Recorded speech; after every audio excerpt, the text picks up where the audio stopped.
Neighbour's got his power tools out, so apologies for that. On a Monday morning. Great work yesterday. Only 2 telegrams passed on, both winning profits. Kosovo, the biggest winner. This was based really on the in-play stats. Kosovo leading 2-1 from the first leg, a goal down to Iceland, and their in-play stats suggested they would do the job again, which they did. Thanks to a red card late on as well, turned 1-2 into 1-3. That Kosovo's odds were superb, about 6.5, a goal down. Don't know why they were so lukewarm with the market, but their in-play stats were emphatic, and that is a great result and a good advert for in-play stats if you're going to be taking football trading to the next level. This was the first play of the day, Levante against Castellón. The secret at this stage of the season is motivation. My third consecutive big motivator after Wimbledon, Grimsby, and now Levante. Look at this, Levante going top with a win. Take 3 points away and they're wallowing down here. So arguably, you had 2 chances here to have made a profit. You could have made it at 2-2 as well, taking on that late 2-2. Great performance from Levante. You can see it's getting busier and busier. Odds on favourites struggling. Red card for Deportivo La Coruña, but I wouldn't have trusted Cartagena. They're not going to be gaining much from now on. I think they are cooked if we look at the standings. So despite a Deportivo red, Cartagena are adrift like Southampton. I wasn't keen on taking on Deportivo. But you can see it's getting competitive. This is the moving time now. Any result can change your season from now on, as you can see with Levante. Last night, happy to just take the Kosovo profit. You can see 2.55 the favourite. The market didn't fancy it. 1-2 from the first leg suggested Kosovo could do something. Iceland taking the lead. In-play stats from Kosovo, superb. Out by half-time. When you get a gift like that, I don't know if we'll be able to see the stats, but it was emphatic stuff. 21 goal attempts, 10 on target, 8 off target. It was one-way traffic. Despite the market telling you tough to call, you have to default to the in-play stats, which suggested comfortable stuff for Kosovo. Brilliant work from them. And that was really what you were expecting from the first leg. Greece to dominate the match. I don't think there was any trading angle there. Serbia and Austria. Well, Austria shot themselves in the foot with that red card. I would have looked for a possible late equaliser, but ended 0-0 first leg, 0-0 second leg. Not interested in that one. Belgium, Ukraine. The exact scoreline that Belgium need to go through. 3-0. Wow. Laying the draw second half. These kickoffs were a little bit too late for me, but laying the draw second half, given the need for Belgium, an obvious play there.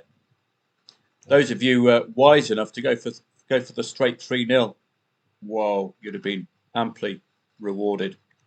A few derby-style matches: Germany, Italy, Spain, and the Netherlands. Both teams to score, turning up yet again. Particularly in the Spain and Netherlands, I would have looked to that. I would have looked to taking on any side leading 2-0. We didn't get that. Competitive, great to watch, but probably not good trading angles. I'll take a Kosovo match over these any day of the week. On to today, and we're back to the World Cup qualifiers in Africa and in Europe. The African markets have tended to just be a shade out. So a few of these matches are not converting the short odds into goals. So just be wary with that. We've had some upsets as well. Probably not a good trading vehicle for me unless you want to be a contrarian and lay these odds on favourites if they lead. The markets just had trouble reading Africa, I think. And the World qualifiers. An initial focus on the 4 home odds-on favourites. Albania against Andorra just been done by England. Must get back to winning ways, so there's motivation. Easy, as you like, for well-known Englishman Thomas Tuchel against Latvia. Should translate to between 5 and 9-0. Similar story, Romania and Poland. So odds-on favourites I do welcome because it suggests readable matches, particularly when they're at home. You saw with Levante yesterday. Home advantage tilted it over the edge for them. Could be the same for this lot. Zaragoza and Cordoba. Any real motivating factors for those two today? Zaragoza just above the relegation zone by 1 point. That is huge motivation. They're playing Cordoba, who are in 11th place and with a win go to 47. And with the playoff places at 51, 3 points could be very, very useful for both teams. So that would certainly be one to look for something to happen. I wouldn't be discounting Cordoba. They are the best ranked side here. I wouldn't be as emphatic on Zaragoza's chances as the market. But that's it for today. An excellent session yesterday. You want profits like that, then you know where to come. Just type in footballtradingprofits.com. Make sure you click on the Join Football Trading Profits. Join up, take a trial out. We'll be looking at summer league soon. We'll be narrowing our focus to bet and go strategies soon as well, with the summer upon us, getting into experimental mode.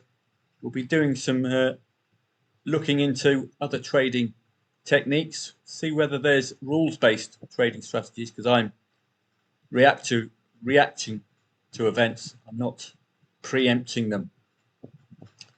And if you want the course, free course, Betfair Trading Made Easy, and Premier League research in your inbox, then just leave your name and email address there.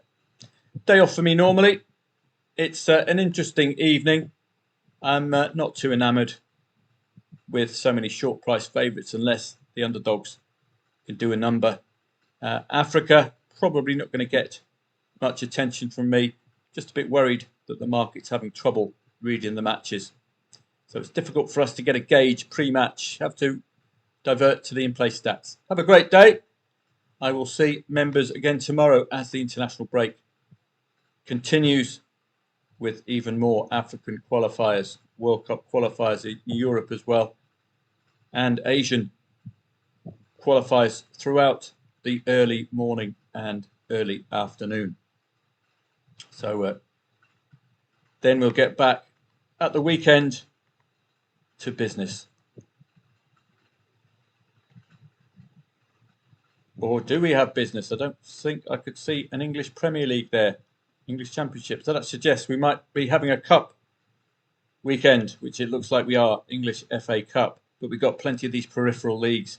Even the League Twos, secondary leagues in Germany, Italy and France. Very useful indeed for trading.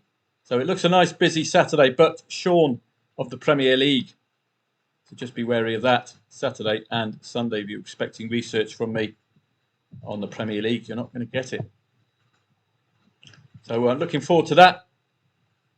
Have a great day today, and I will see you again tomorrow.